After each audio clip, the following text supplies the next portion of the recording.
Sir achievements जी ॻाल्हि कजे त BS English language and literature मुंहिंजी फील्ड आहे त तव्हांखे ख़बर आहे हिकु अहिड़ो शागिर्द जेको बिल्कुलु रूरल एरिया मां आयो हुजे ऐं ॻोठ मां आयो हुजे त उनखे एक्सपोजर न हूंदो आहे। स्पेशली असां ॻाल्हि कयूं लैंग्वेज जी त असां वटि हिकिड़ी इहा अलमियो हूंदो आहे त असां चवंदा आहियूं जंहिंखे इंग्लिश घणी थी अचे उहो जेका वधीक होशियारु शागिर्द आहे। पर मुंहिंजी नज़र में जॾहिं मां यूनिवर्सिटी में आयमि त फर्स्ट सेमेस्टर में मां जॾहिं स्टूडेंट ॾिठा, जॾहिं मां उन्हनि जो बैकग्राउंड ॾिठो त मूंखे लॻो हीअ त भाउ के वॾेरे जी औलाद आहिनि, को मतिलबु वॾी फैमिली खां आया आहिनि। मां त बसि वञा थी, मुंहिंजो त हिते माना मां हिते रही नथी सघां न, त माना सवाल ई पैदा नथो थिए मां हिननि सां गॾु पढ़ां।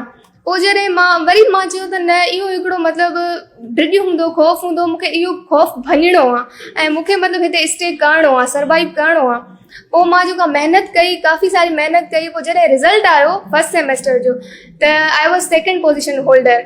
मुंहिंजी मतिलबु सेकेंड ते GP आई, मां फर्स्ट सेकेंड पोजीशन खई त पोइ मूंखे लॻो न लारिब यू कैन डू।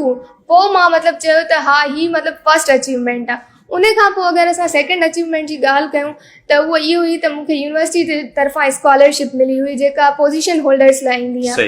वरी उन खां बाद में मूंखे प्राइम मिनिस्टर लैपटॉप स्कीम वारो लैपटॉप मिलियो।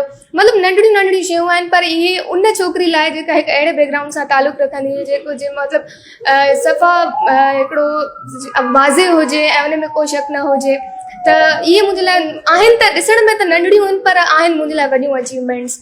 ऐं उन खां बाद में मां पंहिंजी हिकिड़ी ऑर्गेनाइज़ेशन आहे उन में बि कमु कयो as an editor, as an proof reader, जिथे मां पंहिंजूं जेके राइटिंग स्किल्स आहिनि उन्हनि खे इम्प्रूव कयो। त इहा मुंहिंजे लाइ हिकिड़ी अचीवमेंट हुई त मां मुख़्तलिफ़ जेके माण्हुनि सां गॾु कमु कयो ऐं उन्हनि खे ॿुधायो ऐं मां पाण बि सिखियो त कम्युनिकेशन कीअं कबी आहे, छो जो इंग्लिश डिपार्टमेंट बेसिकली लैंग्वेज सां ई रिलेटेड आहे। त इहे सभु अचीवमेंट्स आहिनि।